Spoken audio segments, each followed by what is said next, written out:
There's a small repair on the front,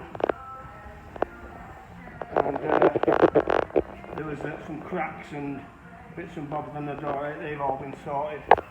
All panel gaps are pin sharp now. The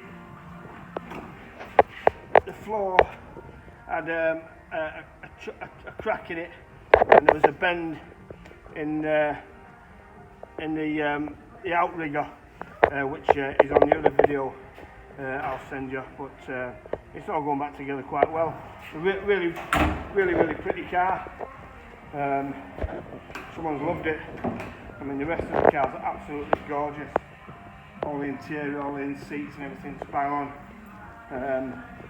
Tvr powered engine in it. Yeah, nice car.